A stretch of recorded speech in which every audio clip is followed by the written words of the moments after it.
Long, long ago, during the Neo-Sumerian Empire of 4,000 years ago, a legend was written, one about prosperous, fertile lands, a big temple, and the origin of languages. It was written long before Genesis, and maybe even inspired it. It wasn't about Gilgamesh, but a king who ruled before him, and a lord from a faraway city. This is Enmerkar and the Lord of Aratta.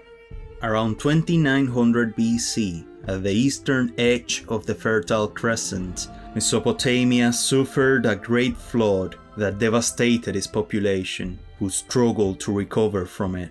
The epic says, "In those days there were no beasts, no fear, nor terror. All people spoke the same language. Then Enki, wise and generous god, changed their tongues and brought confusion among humans. After such deluge, the city of Uruk rose again in majesty. The gods allowed the Inanna district, once the birthplace of human civilization, to lift his head high once more. Overflowing rivers and rains brought forth the barley that sustained Uruk. Long before commerce or the land of Dilmun even existed, the black-headed Sumerians were already well established, but they did not mind stone, bronze, lead, or lapis lazuli like the people of Aratta did. Like fruit blossoms in spring, Inanna, goddess of love and war, placed the crown upon the Lord of Aratta, but he did not please her as Uruk did, for Aratta had built no sacred domain in her honor, unlike the Lord of Uruk. That lord was Enmerkar, son of Utu, the god of the sun. He needed to win favor from the gods, for this was how the rulers of the time secured their city's future, especially from Inanna, who was the patron deity of the Inanna district, which you could probably guess cause it's named after her. Enmerkar's plan was to build a temple of great size and beauty to win Inanna's love and favor over the Lord of Aratta, whose people fashioned precious stones and metals. So Enmerkar made a plea to Inanna. "Holy Inanna, make the people of Aratta subject to my command, so they may skillfully fashion gold and silver, and cut lapis lazuli from the slabs, to build a towering temple worthy of your grace, dear Inanna."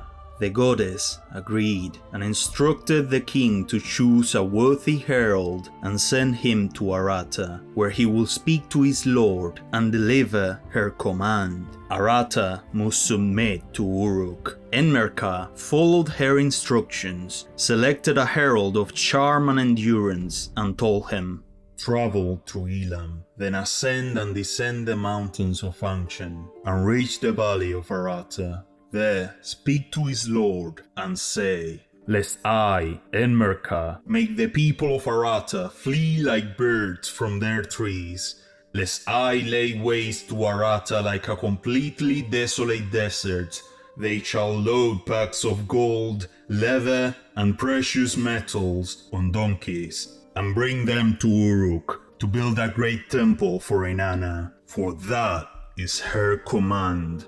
The herald heeded the words of his king, journeyed through Elam, climbed and descended the mountains of Anshan, through the dust. 5, 6, no, 7 mountains he crossed, until he finally reached the valley of Aratta. He stood before his lord and said, "The Lord of Uruk has sent me to you." "Your king, what does he say to me?"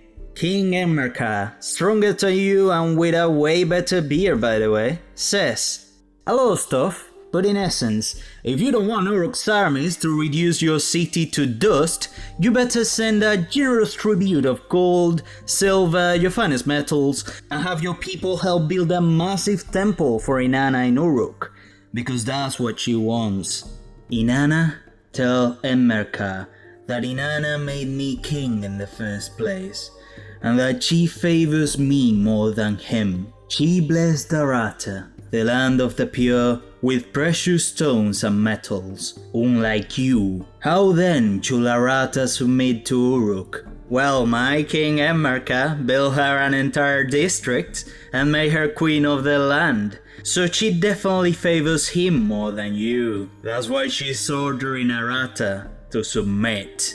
The Lord of Aratta was troubled by those words. The favor of the gods meant everything for him, but after careful thought, he gave the best possible answer. Tell the Lord of Uruk that Aratta is protected by a mountain range that scrapes the heavens, a rugged terrain nearly impenetrable, a valley that makes our enemies run away. Although we're facing a bit of a famine, but that's just nitpicking. If your king truly deserves Inanna's favor more than I do, then he shall succeed my challenge. What kind of challenge? He shall put barley not into sacks or carts, but into nets, and load them onto donkeys to bring them to Aratta. If he can manage that, he is not fit for a lord.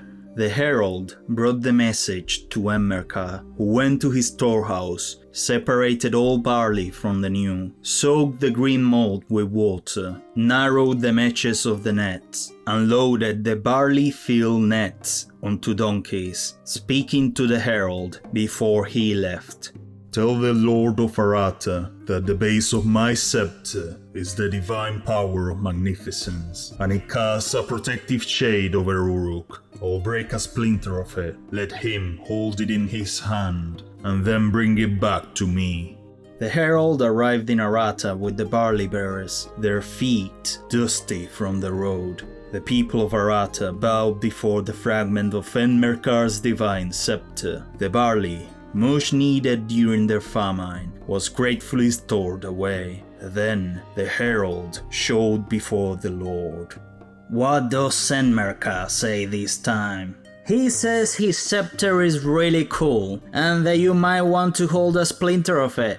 I am not impressed in any shape or form. If Enmerkar wants to impress me, he shall make a scepter. Another challenge? Really?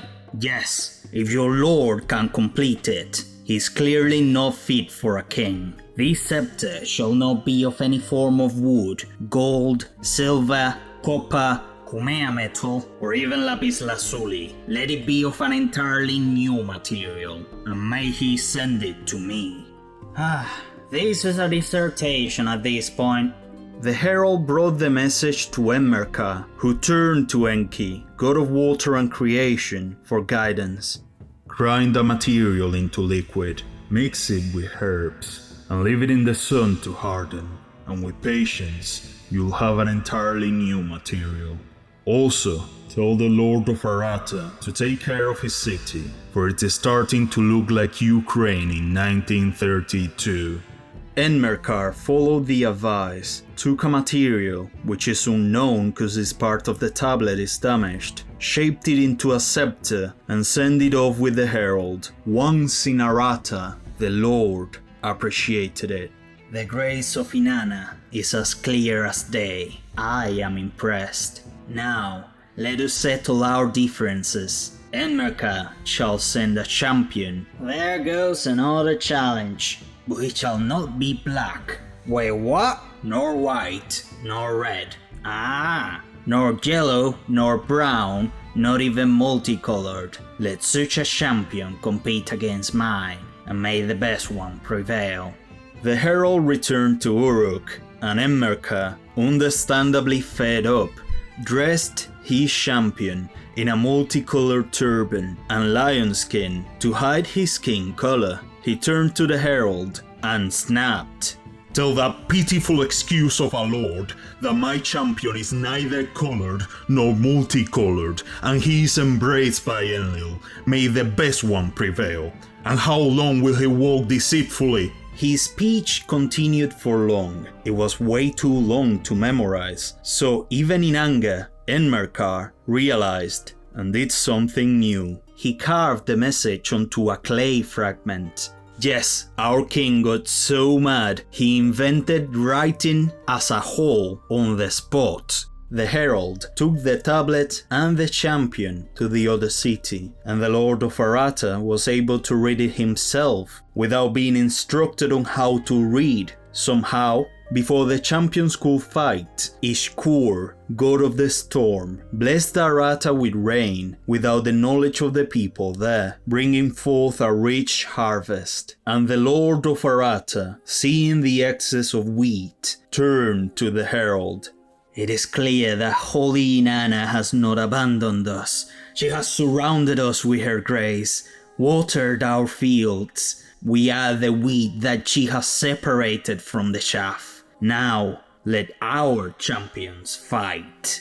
The champions do fight, but the rest of the tablet is fragmentary. What we do know is that Inanna ultimately favored Enmerkar, for he had completed every single challenge and aided the prosperity of Aratta. The goddess rose up, blessed the land, making the livestock multiply in Aratta, and without the need for war, the city became subject to Uruk. The Lord of Aratta traveled to Uruk, where he met Enmerkar face to face. "That's a great beard indeed, King of Uruk. Shall we build a big temple for holy Inanna?" Indeed. You know what this place needs? A ridiculously huge tower. The end. Or is it? We're about to scrape the heavens. I surely hope a god doesn't do a little trolling to take us down. Well, the only reason Enlil sent the Great Flood was because we were becoming a little bit too many and too loud. That's crazy, but I don't remember asking. Umataraba shoti numa ina shumishta et aklama walchuti tashapak. Enmerkar, imcha kushi uta. Nie wiem sobie wysyczy, ale chciałbym to sobie przepić na receptę. And that was Enmerkar and the Lord of Aratta, with a modified ending cause the original one is quite fragmentary. Also, I think the story would have been way shorter if these people practiced, trading at all. But anyway, and yes, in case it needs to be said, Enmerkar is similar to the biblical king Nimrod, while the Lord of Aratta is similar to Noah. However, this story was written in the 2000s BC, at least 5 centuries before Moses could write Genesis, so the myth can be seen as an early interpretation of the events described in the Bible. And now, we know where Uruk is, or at least where his ruins are, but what about Aratta? Well, many places have been suggested as the likely location of the rich city of Aratta, and here they are, from least to most likely. The Indus Valley, rich, but like way too far, because the text places Aratta in what is now Iran. The Oxus civilization, also wealthy, but it has the same distance problem. Susa fits some details, but is not in a mountainous area. Tabriz, located in the Zagros, but not beyond the mountains of Anshan. Also, no Bronze Age city is confirmed in there. And finally, the strongest candidates, Shaddad and Jiroft. They both belong to a very unknown civilization with metallurgy, writing, architecture, confirmed trade with Sumer, and they were in a mountainous region. As a matter of fact, a Jiroft figure even inspired the hairstyle and face of the Lord of Aratta artwork that I commissioned for this video. And that's everything. Subscribe if you want to see more videos like this in the future, leave a comment to support the channel, and that's it. It's been a pleasure, as always. Show!